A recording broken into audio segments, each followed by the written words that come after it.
Hey y'all, back with another episode of the Parker Daniel podcast. I'm here today with my guy Grayson. So Grayson, how we doing today? Doing great when my boy PD texts me, hey, I want you on a podcast. Without question, I'm there. This is my guy. Man, I love you, dude. So kind of, what does the summer look like for you on like a day-to-day basis? So, I'm trying to graduate early. So, I'm taking chemistry and a chemistry lab right now. It's not fun, it's hard. Then the 13th, I start public speaking. We'll see how that one goes. Man, you're just having a lot going on, man, but you've got it though. Hey, we'll get through it. You'll get through it, man. So Ain't kind of nothing but a thing. tell me, how did you come to know the Lord, when you were younger? Was it kind of more teenage years or in between? So, mine was very early, I think 4th grade maybe. I was in my house one day. I looked at my mom. My mom wanted to be saved. She talked to my dad. He took me upstairs in my bedroom, prayed the prayer with me. I was saved. Then about a year or two later, I was baptized. So that's where I wouldn't say began because it was before that. But you could say that. Yeah, man, that's a great story, dude. I feel like that, kind of like with me, I was, introduced to Jesus, grew up in a church home. And, 3rd grade, kind of same thing, told my mom, I want to be saved. Yeah. And, we kind of had that discussion, me and my dad and all of them. And, I really, growing up, you think when you're younger, but you know nothing. You don't. Once you go through some adversity and like a bunch of hardships, you're like, dang, I really didn't know the Jesus thing, Yeah. So I got a couple questions for you. Sir. So who would you say has had the biggest impact on your spiritual journey? So for me,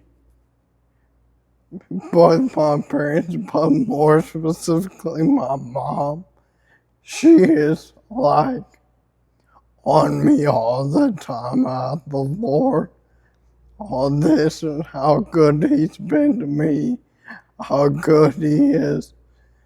She's just amazing. I love my mom. Shout out Miss Jamie. Love you, Mom. She'll be watching. Oh, I'm sure she will. Love it. So on your recent documentary, 42 Days, what was it like watching your own trauma and survival played back to you on the screen? So it was really like almost surreal. It was almost cool at the same time. Like just sitting there watching it. Like, wow, that's a cool story. Like it sort of moved me to see how bad I was and how I am now. I'm not saying we're great, but we're a lot better than we were. Man, your story is the most inspiring I've ever heard, man. You're a great guy and you're a hard worker, and I love that about you. That's what I look up to you for, man. Thanks, bro. Just to never give up and just go to work. I love that about you. Yes, sir. And then also shout out to the University of Tennessee production crew for putting that together. Torch Sports Media. They're my guys and girl. There you go. All right, so you mentioned that God gave you the determination to just go to work. During your rehab process, how did your identity as an elite baseball player shape your approach to the therapy tasks? Yeah, so it's sort of like I've already done this because I've put in a lot of work into the game of baseball, and just being there doing that, working baseball, it was like looking at therapy like, bro, this is nothing. I got this. We're just gonna work. So we did. Man, That's awesome. I love that. So, how do you approach being a leader and teammate from like the dugout while pursuing your dream of hitting live pitches again? So for me, when there's a game going on, it's not about me. It's about every other all. I wouldn't say 9, but there's a lot more. Those guys that are playing, I want to be them to be the best that they can be.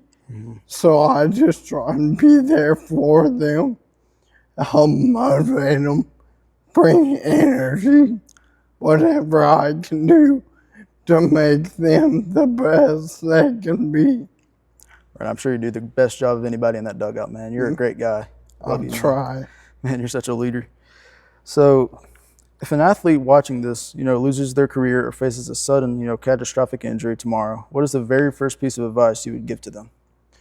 My first piece of advice would have to be, who cares what you were before?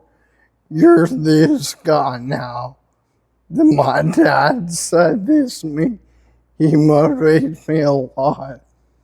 You are not that guy anymore.